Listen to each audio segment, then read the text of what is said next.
Thank you, Brenda. Good morning.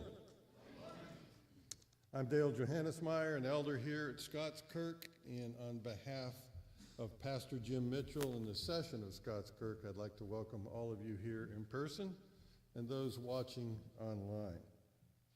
Please do read the announcements in the bulletin after we're finished with the worship service, but I do want to call attention to a couple of things. One, the Operation Christmas Child, as you all know, is a very important ministry, and we have the boxes for that back in the narthex. Please take one and fill them accordingly and bring them back so that they can be distributed accordingly. Also, the women are having a Christmas tea, the women's ministries, and Sherry has been handing out invitations to that. Encourage all women to attend. If you don't have an invitation, see Sherry, and your RSVP is due. I told Sherry you're giving them too long, but the 1st of December, that's a good four weeks away, so you have time to make your decision on attending or make your plans. Before we begin our worship service, we need to prepare our hearts and minds to worship our awesome God. So please take a moment to read the verses printed in your bulletin from Jeremiah chapter 30, verse 23, and John 15, 13. Read those and take a few moments to prepare your hearts and minds for worship.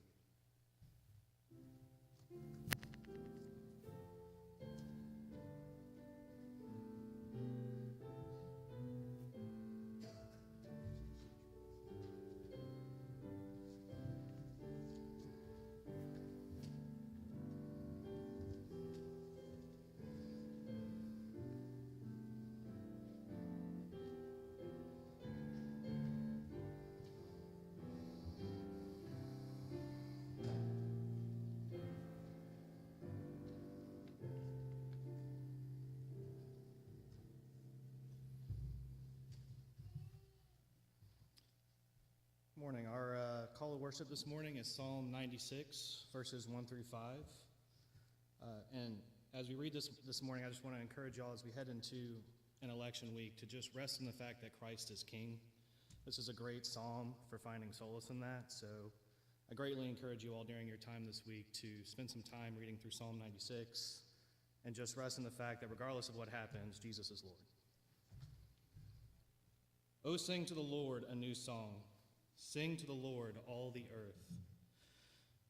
Sing to the Lord, bless his name. Tell of his salvation from day to day. Declare his glory among the nations, his marvelous work among all the peoples. For great is the Lord, and greatly to be praised. For he is to be feared above all gods. For all the gods of the people are worthless idols, but the Lord made the heavens. Please stand with us now as we go into our Trinity hymnals, number 173, and sing Praise Him, Praise Him.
us go to the Lord in prayer. Heavenly Father, Almighty God, you are near to all who call on you, to all who call on you in truth. Your people have gathered to call on your name and commune with you. As you have promised, be near to them and accept their worship. Through the work of the resurrected Christ, may their praise and offerings be given in spirit and in truth. We pray all this in the name of your Son, in the name of Christ, who taught his disciples to pray. Our Father, who art in heaven, hallowed be thy name. Thy kingdom come, thy will be done, on earth as it is in heaven. Give us this day our daily bread, and forgive us our debts as we forgive our debtors. And lead us not into temptation, but deliver us from evil. For thine is the kingdom, and the power, and the glory forever. Amen. Please be seated.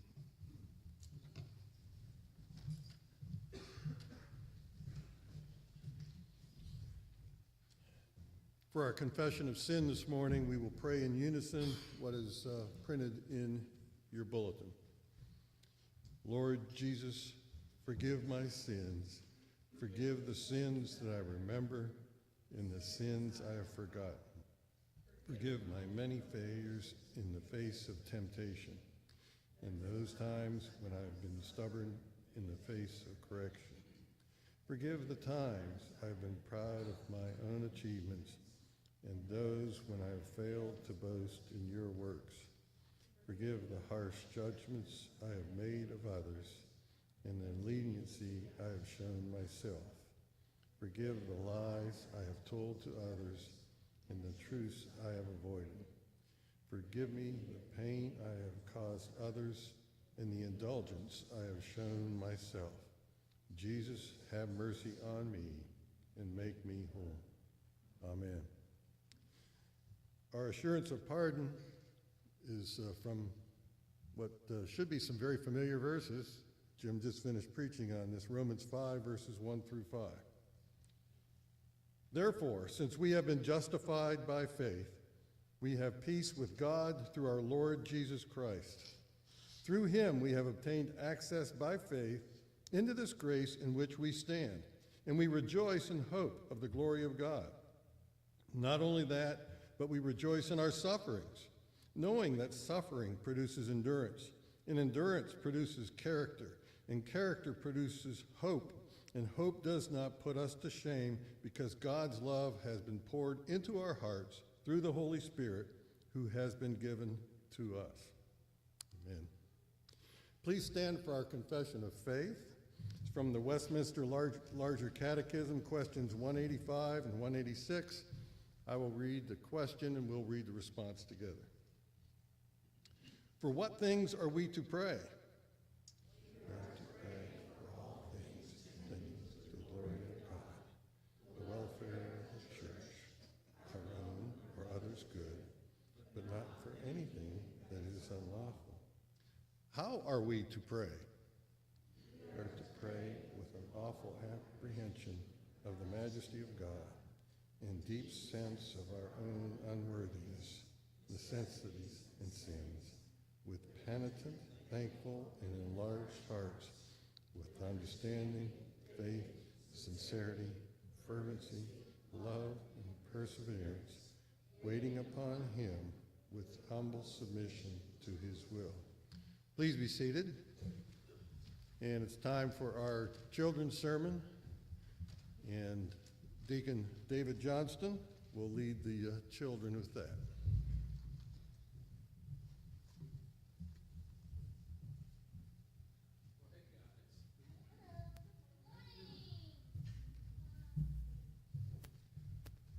I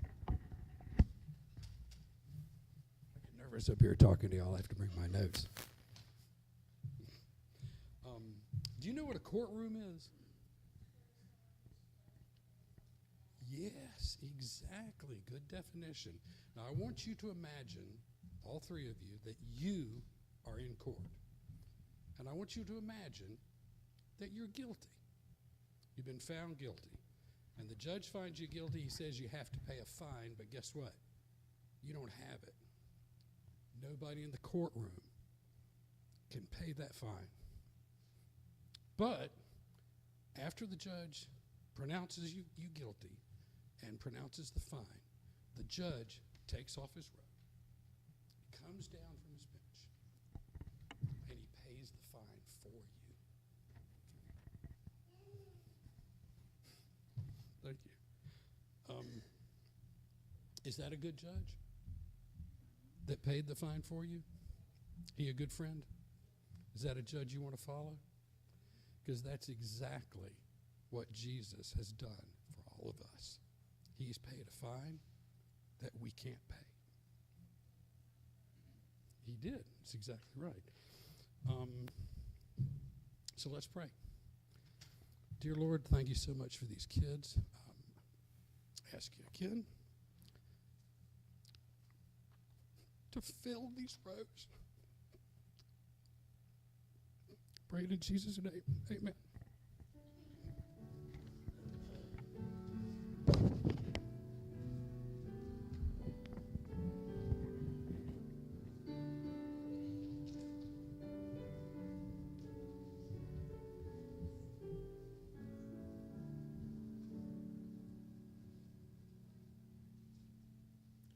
Thank you, David. That is quite profound for children and adults, is it not? Our scripture reading this morning is Psalm 36. And this psalm of David begins with reflections on the attitudes and actions of the wicked, followed by meditation on and prayer for the steadfast love of God. Hear the word of God. Transgression speaks to the wicked deep in his heart. There is no fear of God before his eyes, for he flatters himself in his own eyes that his iniquity cannot be found out and hated. The words of his mouth are trouble and deceit. He has ceased to act wisely and do good. He plots trouble while on his bed. He sets himself in a way that is not good. He does not reject evil.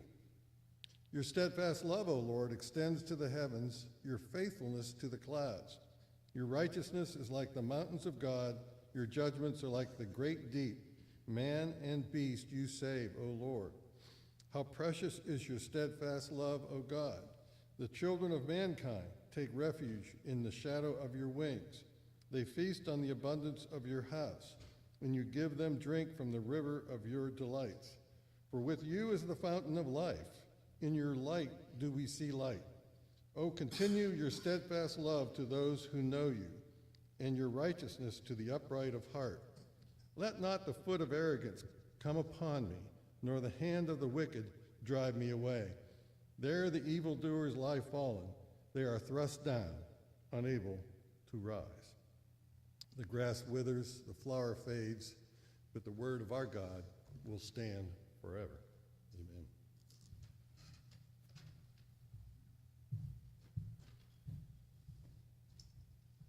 And at this time, let me invite Lauren Gary forward. We were going to have Miss Mary Voss join with you today, Lauren, but she let me know late last night that she's hurt her back significantly. So will, Lord willing, have her say these same vows at a future time. Tripping over my so glad the Lord led you to Scots Kirk, and these vows that you've taken before the session, we now ask you to take before all the members of this congregation. Do you confess that you are a sinner in the sight of God, that you deserve his punishment, and that you were unable to save yourself, that you were without hope of salvation except for God's love and mercy? And do you believe in the Lord Jesus Christ as the Son of God and Savior of sinners? And do you receive and trust in him alone for your salvation? Do you accept the Bible, comprised of the Old and New Testaments, as the written Word of God, and that it is the only perfect rule of faith and counsel? Do you promise to trust in the guidance and strength of the Holy Spirit, so that you can live all of life as a Christian, following the example set by Jesus Christ? And do you promise to exercise faithful stewardship of God's resources entrusted to you for the furtherance of God's kingdom purposes? Do you accept that the doctrines and principles and standards of the Associate Reformed Presbyterian Church are founded upon the Scriptures? And finally, in loving obedience, do you submit yourself to the government and discipline of this church, promising to seek the peace, purity, and prosperity of this congregation as long as you remain alive? Amen. And members of Scots Kirk, if you will at this time, if you promise to stand in Christian unity and walk in fellowship with Lauren in what God has called us to do, His glory, under the great King and head of the church, the Lord Jesus Christ, would you signify such now by standing? And let us pray together. O God, God of glory and God of grace, God who redeems sinners by the blood of your precious Son, O Holy Spirit, bless and sanctify your people in the truth. Lord, I thank you for this congregation, for Lauren. I thank you for the ways in which you use your word and you build your church by it. O Spirit of God, be active amongst us today. May every word that we utter be acceptable in our sight. Inhabit our praise, guide and direct our paths in the way everlasting. For we pray all this in Jesus' name. Amen. Please be seated. Thank you, Lord.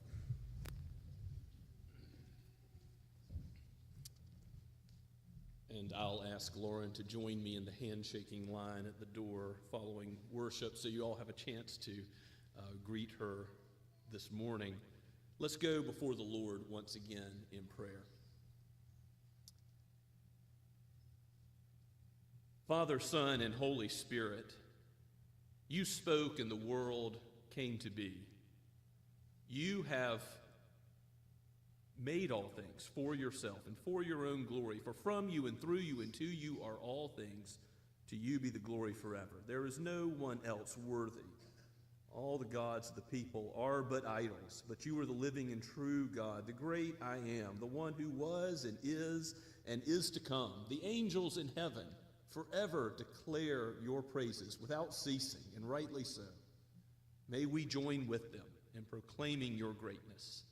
And Lord, we thank you for the gospel, that we can come through the one mediator between God and man, the Lord Jesus, that we can present our requests before you as acceptable as you see what we say in the Son when we ask according to his will. We come with no merit of our own, but we come in his perfect blood as the Lamb of God slain for sinners. We come not in our own good works, but in his perfect righteousness, in his life lived out on our behalf. Oh Lord, we thank you for such a Savior as this. And Holy Spirit, as we have already prayed, we pray that you would help us to be killing sin, lest it be killing us. Lord, aid us by your word to strive and look towards you and your glory and the upward call that you have given us. Father, bless the marriages of this church. Protect them from the assaults of the evil one in the world and our own sin. And bless those seeking to raise children in the nurture and admonition of you, Lord. Give strength and grace and wisdom and direction. Father, we do thank you for the little children. We thank you for the youth of this church. Thank you for the ministry of Bon Clarkin, and pray as they recover from all that has occurred in Western North Carolina. We recognize that the wind and the wave are under your sovereign direction, and Lord, you must show us the way forward. We thank you, Father, for Erskine College and Seminary. Prepare young minds to have a Christian worldview in whatever subject they study, so that they might be faithful servants living out a vocation and calling for you and your glory in the college, and prepare men for the ministry and works of college ministry and missions in the seminary at Erskine and throughout the United States and other conservative and Bible-believing seminaries. We pray for Reformed Theological Seminary in Westminster and Puritan Reformed and others, that are seeking to faithfully train men in your word, neither adding to it or subtracting from it. May it be so, Lord Jesus, that your name is honored. Be with intern Don. We thank you for him. Lord, continue to bless him and strengthen him in the days ahead, that he might be encouraged in the ministry you've called him to. Be with Jen as well and Samuel. We ask your blessing upon them all the more as we give you thanks for calling them into this fellowship. We thank you, Father, that you are sovereign. You are sovereign over all the affairs of men. You are sovereign over the presidency of the United States of America. You are sovereign over the House and the Senate. You are sovereign over the judicial branch. You are sovereign over local leaders in the state and the city. Lord, we do pray that you would use us, use your church, all of your people, all of your kingdom, to be a blessing, to be salt and light where you have placed us. May our voices be heard in deeds of love and mercy. Father, use your people as you give us opportunity to bear witness to the truth, to show hospitality, to, Lord, show in our words and in our deeds what you have done for us, that we might be beggars showing other beggars where we have found bread, the bread of life, the Lord Jesus, ultimately not glorying in anything we have done, but glorying in him. Father, bless this congregation. Bless all the ministry teams of it, that every part of the body would be useful and functioning well to your glory.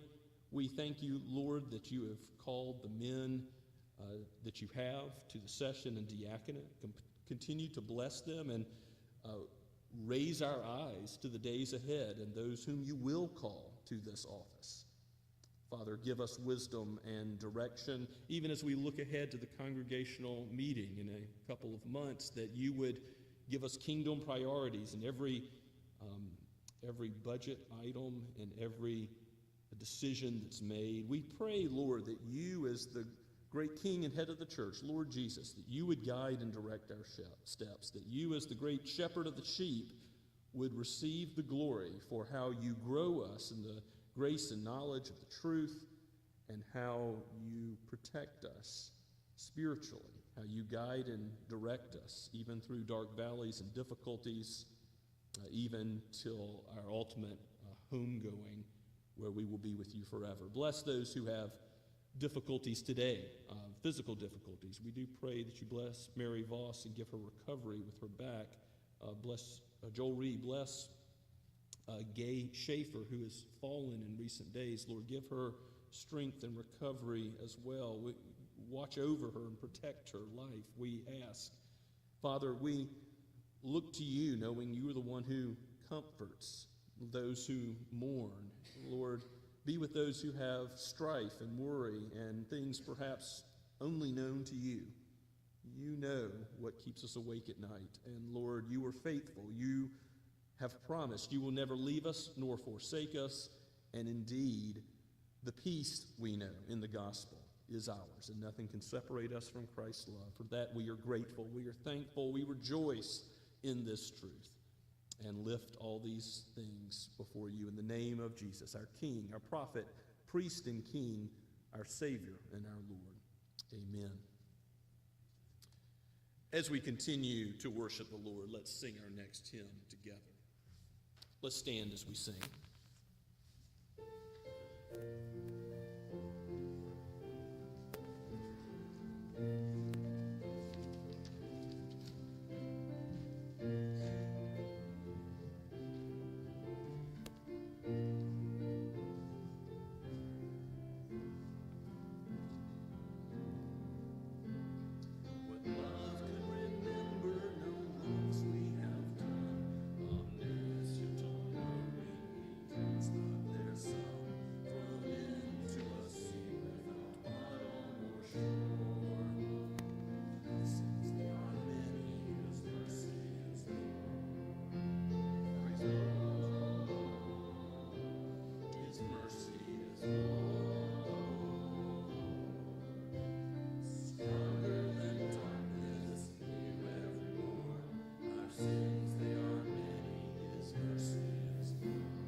pray together.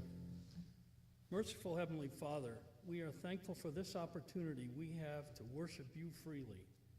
We thank you for your faithfulness, goodness, and grace. Thank you that you are always with us. We love you and need you this day and every day. We give you praise and thanks, for you alone are worthy. May these gifts and offerings be a symbol of our dependence on you, acknowledging that all we have comes from your hand. Use them to build your church, both locally and throughout the world. In Jesus' name we pray. Amen. Amen.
Please be seated and take your copy of God's Word and turn with me to Romans chapter 5.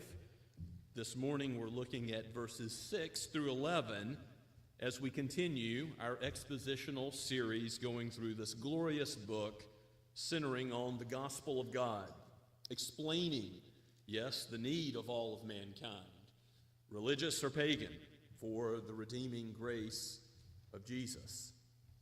But now, in this chapter, some of the greatest words ever written, certainly about the work of Christ and his love, as it is found in how God has purposed to reconcile sinners to himself through the one who is the way, the truth, and the life, the one mediator between God and man. Let us give our attention to God's word again, as Paul has expounded the peace of God that we are able to know objectively in the gospel. In the first 5 verses, we pick up at verse 6. This is written by Paul the apostle, but it is breathed out by the Holy Spirit for the church in all ages, including all those who are gathered here today. Let us heed the very word of God. For while we were still weak, at the right time, Christ died for the ungodly. For one will scarcely die for a righteous person, though perhaps for a good person one would dare even to die. But God shows his love for us in that while we were still sinners, Christ died for us. Since, therefore, we have now been justified by his blood, much more shall we be saved by him from the wrath of God. For if while we were enemies we were reconciled to God by the death of his Son, much more, now that we are reconciled, shall we be saved by his life. More than that, we also rejoice in God through our Lord Jesus Christ, through whom we have now received reconciliation. Let's pray together. O Holy Spirit, it is your glorious task to open the eyes of the blind, to cause the spiritual eyes of our heart to be enlightened, to perceive what the natural man cannot perceive, the truth of your word. Lord, open up the glory of your love and the gospel to us in a new way today. Bless your children, those who have already trusted in the Lord Jesus, with further assurance and confidence in this grace in which they stand, that they might live all of life out of thanksgiving for what you have done. And if there are any who have not yet trusted in the Lord Jesus Christ for the remission of sins, be about that work of conversion, of giving the new birth, of giving that glorious hope which the gospel gives in abundance, peace which is in this life abundant and everlasting into the next. We pray all this in the name of Christ our Lord. Amen. Yes, these words are classic words in explaining the gospel. They are almost the John 3:16 of Paul's epistle to the Romans. Remember, he's writing to Jews and Gentiles. He's already explained in chapters 1 through 3 how all are guilty before God, that there is no one good enough. All have sinned and fall short of God's glory. Creation shows us that. The law is written on our consciences. We know we don't measure up. And indeed, the law of God reveals our own sin. It points us to Christ as the only solution. And as Paul, in the first 5 verses of chapter 5, is talking about how peace with God comes through knowing Jesus, and this grace ultimately is to the glory of God, even in sufferings.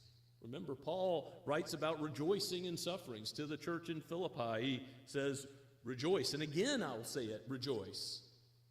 And James tells us also to rejoice in our sufferings, in trials, because they ultimately give God glory as he preserves his church and even grows us in patience and endurance and steadfastness through that suffering. Now, as we come to verse 6, and Paul has talked about human weakness, the weakness that we had in being sinners, and also the suffering which we endure in this life. Now, he wants us to know that the basis on which God loved us was not due to any strength in us or any sanctification, any change of heart and change of works that comes about in our lives. He says in verse 6, while we were still weak, at the right time, Christ died for the ungodly in the fullness of time. As God is working his purposes out. In Genesis 3:15, he said that the seed of the woman would come to crush the seed of the serpent. But that doesn't come until the Lord Jesus comes for his first coming on earth. And he lives a righteous life, and he dies.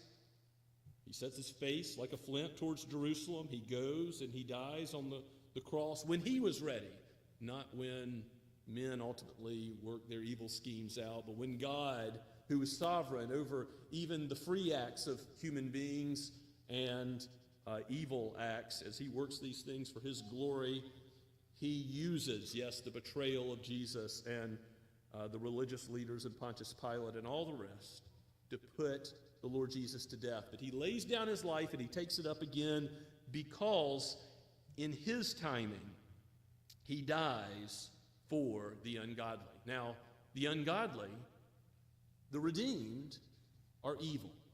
We've already established that. What we deserve is hell. It's wrath.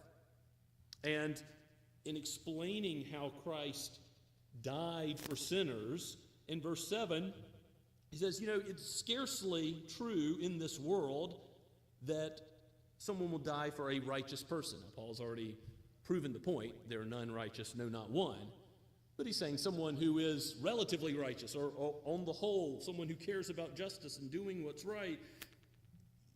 Would somebody sacrifice their own life to die for a good person? Well, perhaps for a good person, somebody would dare to die, he says in verse 7. But, verse 8, God shows his love for us in that Jesus died for us while we were still sinners. And it's important to see what the time stamp is here. It's not just before you came to Christ by faith that Christ died for you, although that's true.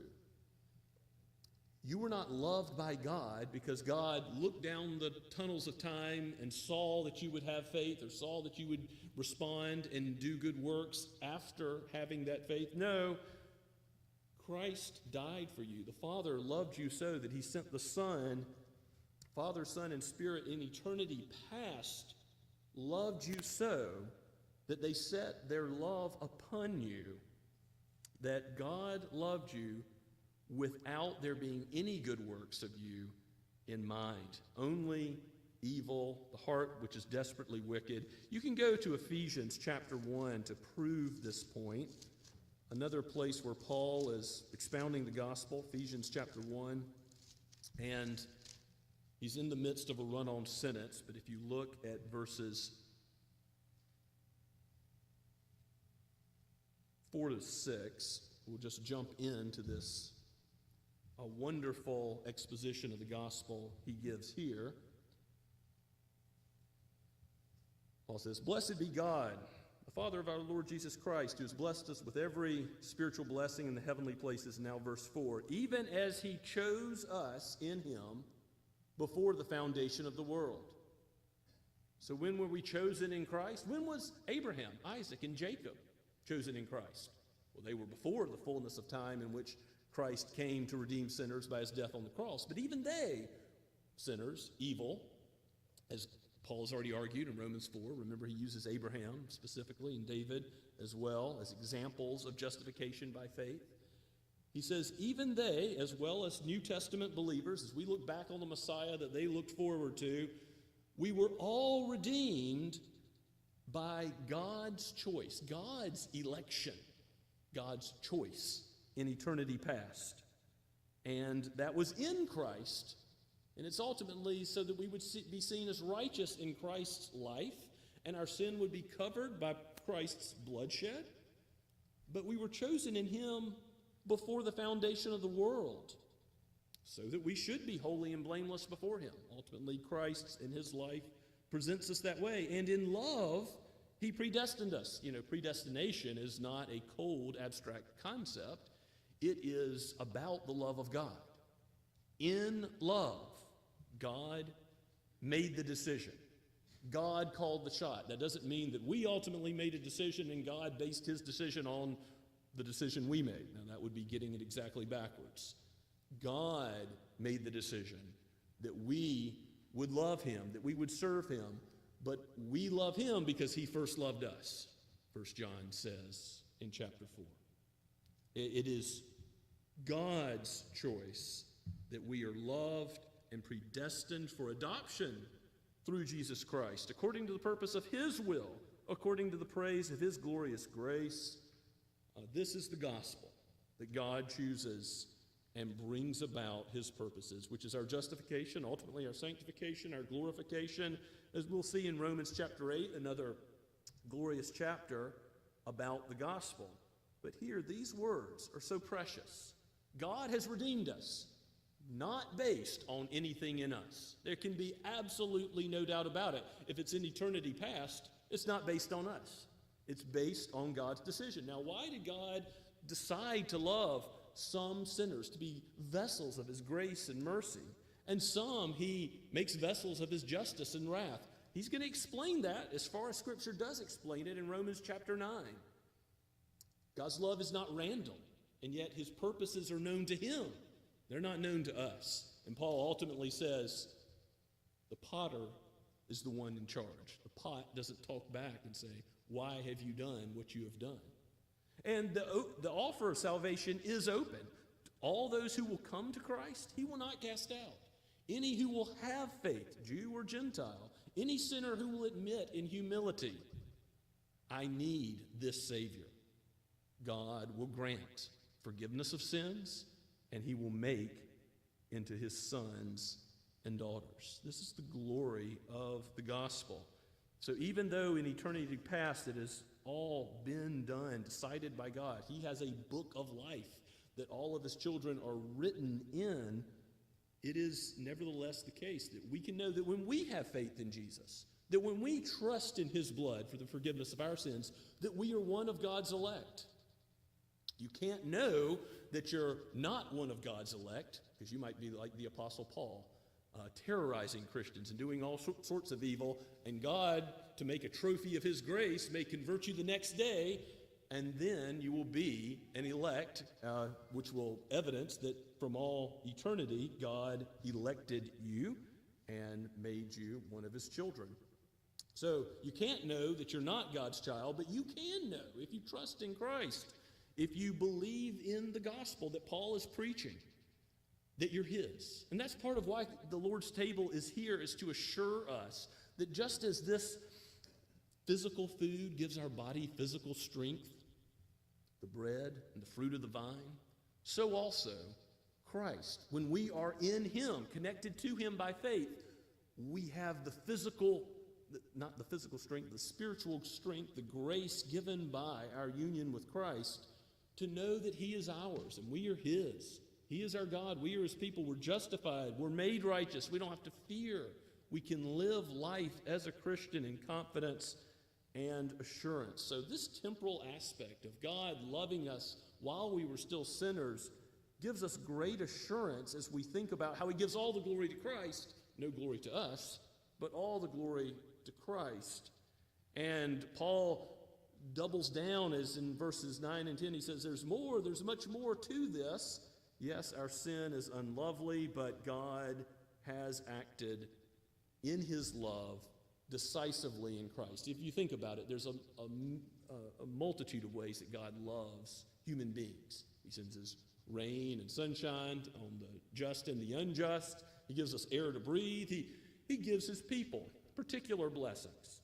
But the highest blessing he gives his people is the love that is found in Christ, the redemption of sins. Jesus says, Matthew 20:28, that he did not come to be served, but to serve and to give his life as a ransom for many. The many is the elect. Jesus did not die for all, then all would be saved. But he died for many, his people, his sheep, and indeed all those that he died for, he will bring to the point of faith and sanctify and ultimately glorify. Jesus has given this act of service. He laid down his life. The Father sent the Son.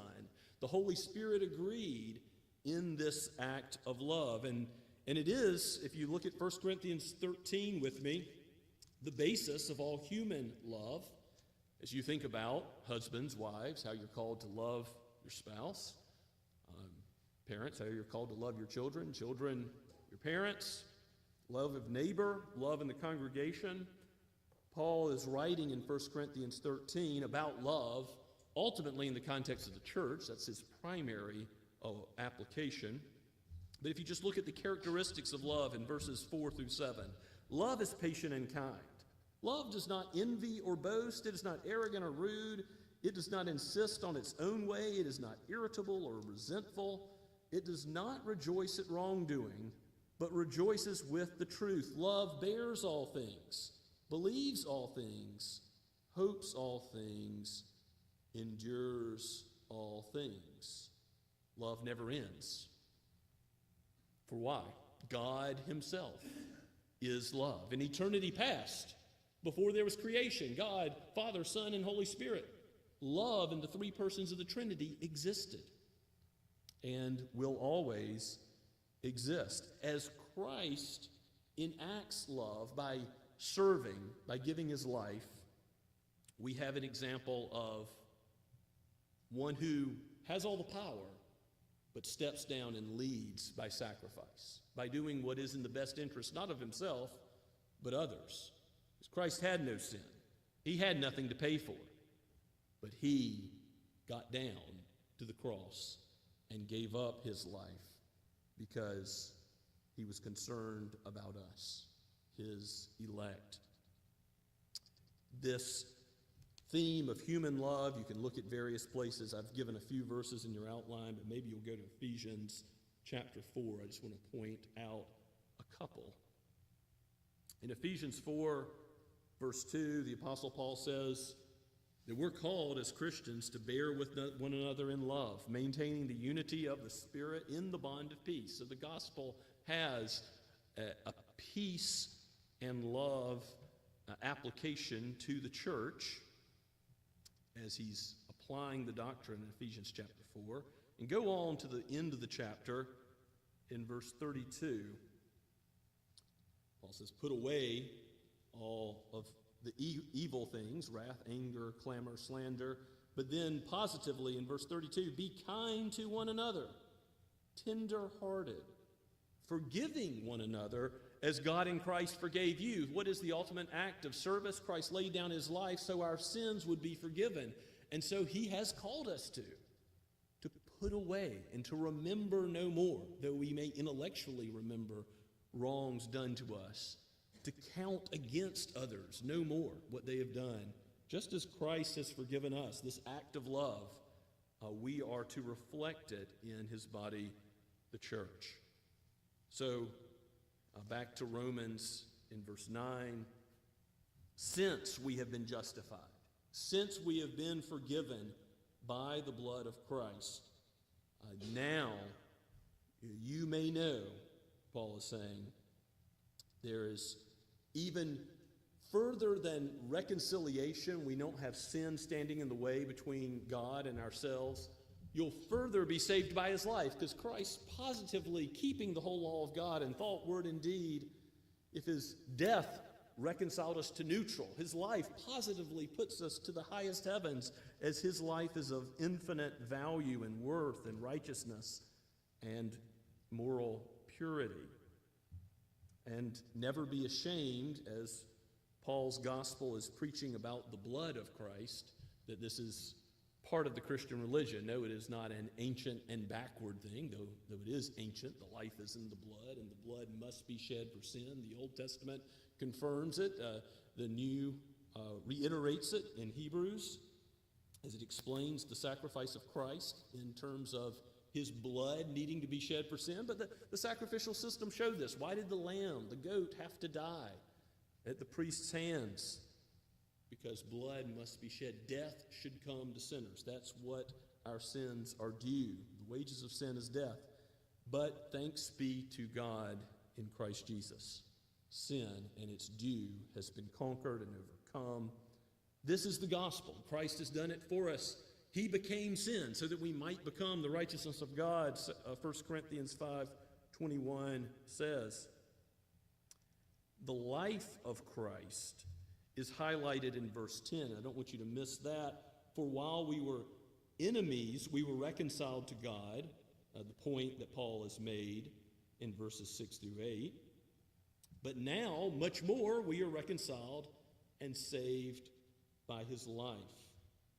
And more than that, remember how Paul is going further and further in this rejoicing and glorying in the gospel, so that we see the height, depth, and width. So we see the dimensions of God's love, as Ephesians 3:18 puts it, so that we see the glory of Christ in all that it is. He says, more than that, we rejoice in God through our Lord Jesus Christ, through whom we have received reconciliation.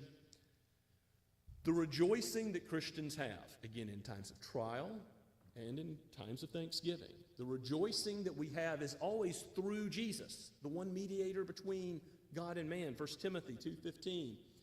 Jesus is the way, the truth, and the life. And that means the rejoicing comes, our praise comes because of the work of Christ. Every Sunday as we gather on the Lord's Day, we are praising Christ. If we're redeemed, if we're walking in him, it's because of Jesus being our mediator that we're able to rejoice. That's the point. The rejoicing that we have and we're called to rejoice in the Lord in all circumstances, have joy in him, to have peace and comfort regardless of what this world brings, is because nothing can separate us from the love that is in Christ. Nothing can separate us on earth because we are secure in eternity past. He loved us due to nothing good we have done, but due to the perfection of his Son. And so we ought to praise him now and forever as we think about what Jesus has done. As we come to the table, the elements remain common elements, but they point us to a spiritual reality, that Jesus is the one who has secured our eternal destiny. Not us, but all praise and glory be to him. Let's pray together. Father, we give you praise for your word, for the glorious truths contained in it. Let it be a jewel to us, that we would rejoice in Christ, in his person and work all the more, and help us to live as those who understand your love is complete. You have loved us from eternity past, and you have given us your Son. We're righteous in him. We're adopted in him. We will ultimately be glorified in him. How thankful we are that you have worked and are working your purposes out. In Jesus' name, amen. And as we prepare for the Lord's Supper and respond to God's word, let's sing Trinity Hymnal number 257, one of my very favorite hymns, Stricken, Smitten, and Afflicted. We'll sing just the first two verses.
Table of this denomination or of this congregation, but it is open to all who profess faith in Christ. It is open to the weak and the strong, to those who stumble and fall, to those who sin and need a Savior.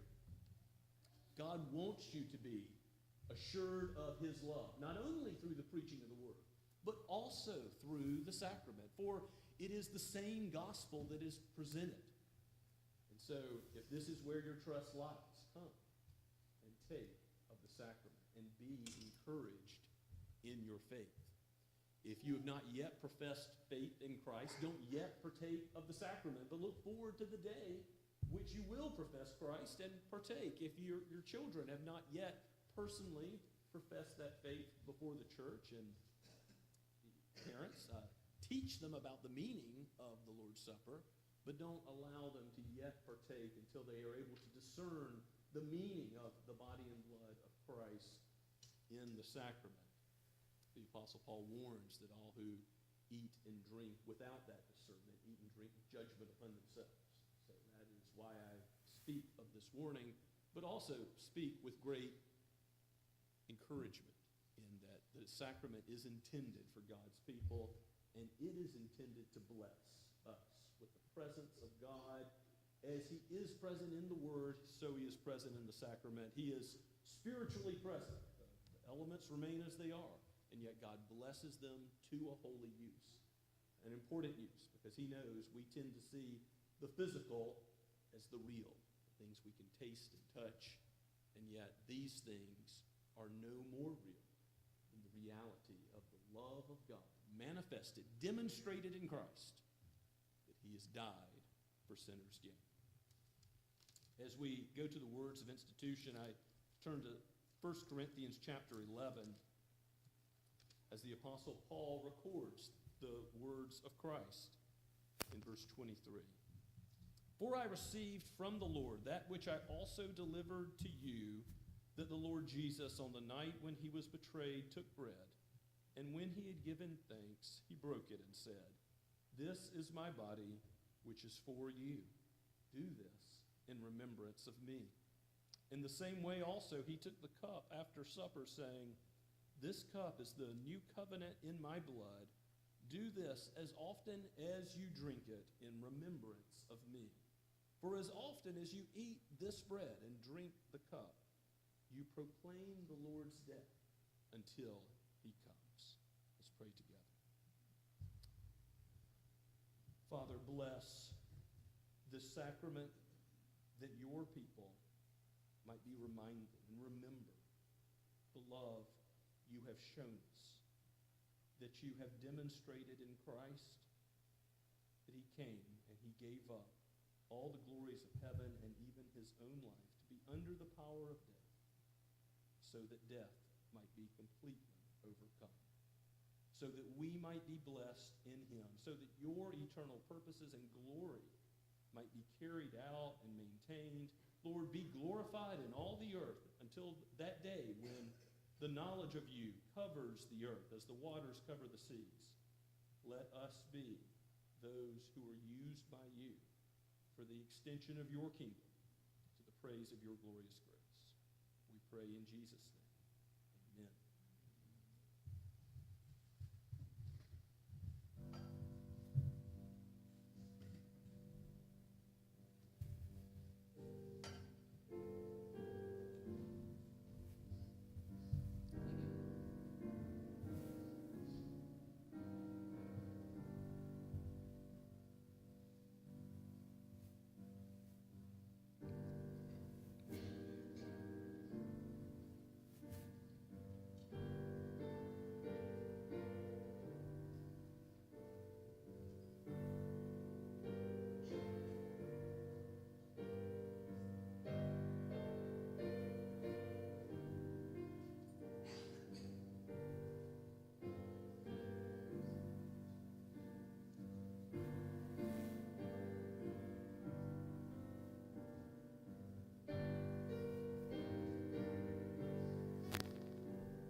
Rejoice, people of God. Your sins have been paid for, not in part, but the whole, by the death of the Lord Jesus. Eat and be thankful.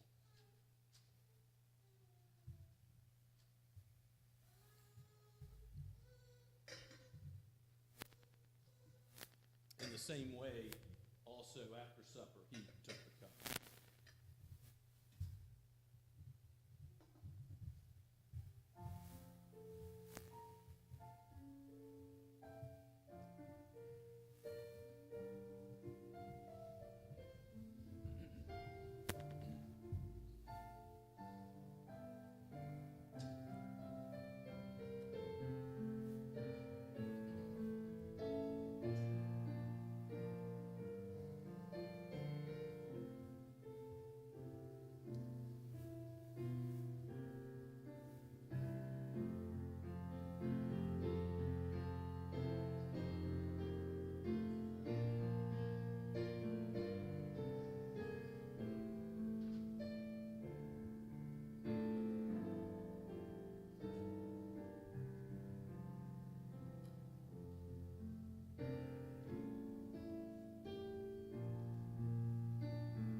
Dead in sin, we deserve the judgment of God.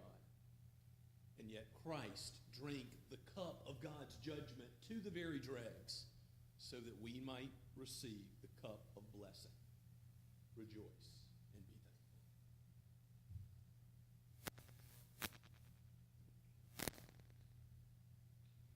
Let us pray.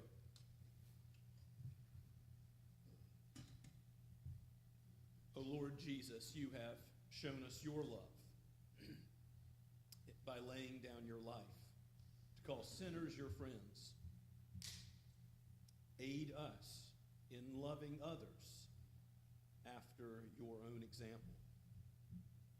May we walk in confident assurance that we are yours and that nothing can separate us from this eternal love. And may we preach the gospel in this world, knowing that you will sovereignly call all those who are your sheep. You will call, you will justify, you will sanctify, you will glorify. Your glory will be made manifest. We pray all this with thanksgiving in the name of Christ. Amen and amen. And let us stand and sing together the final two stanzas of Stricken, Smitten, and Afflicted.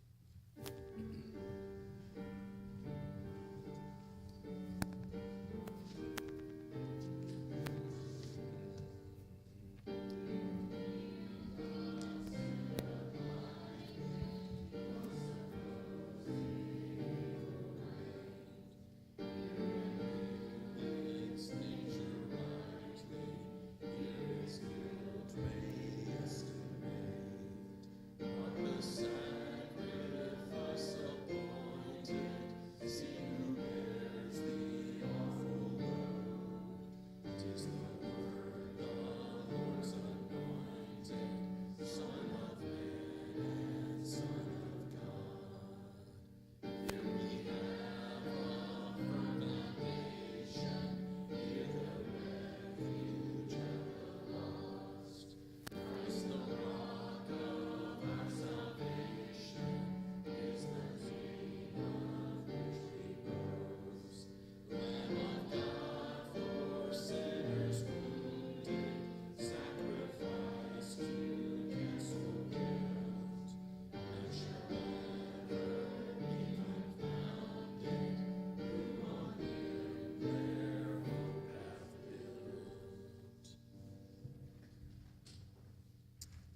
Now go with the blessing of the triune God.